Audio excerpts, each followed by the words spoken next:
ñoo ngi lay ñaan nga abonné ci chaîne bii di Buzz 221 HD chaîne YouTube bi xew ci jamono bi leen di jox xibaar yu wér te wóor ca tàng-tàng ba abonnez-vous pour ngeen di mën di jot suñuy vidéo. Assalamu alaikum.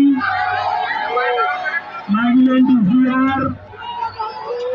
yaakaar naa ne coow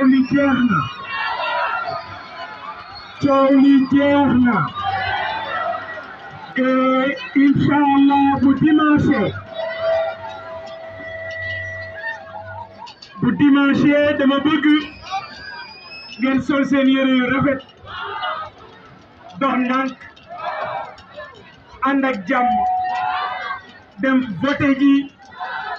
liste bii nga xam ne moo di intercoalition bi fii ci Mbacké bu ko defee liste bii ci Mbacké di intercoalition bi Wallu ak Yewwi ngeen voté leen coow li daal di jeex dama ne Macky Sall ak Benno Bokk Yaakaar képp ku leen votel yaa ngi dooleel góor jigéen ci Sénégal képp ku leen votel njëg yu seer yi ci réew mi yaa ngi koy gën a seeral yéen njaboot yi sonn ngeen njaboot yi lott nañu waaye nag képp ku leen jox alal képp ku leen jox xaalisu réew mi la xaalis bu ñu sàcc la jël leen ngeen lekk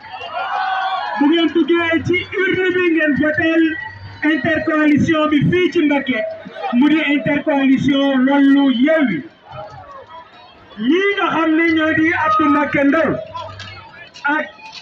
Cheikh Bara Dolly mii am nañu taxawaay pour département bu Mbacké rawatina Cheikh Thioro mi nga xam ne mu ngi fi moom it am na taxawaay pour Mbacké am nañu yéene pour Mbacké dama bëgg Inch'Allah dimanche ñu wan président Macky Sall ne ko da ngeen juumoon ci Abdou Mbacké Ndaw mi waaye wan ko ne yéen ci seen bopp taxaw ngeen xamal ko ne ko Mbacké ñun opposition bi ñoo ko moom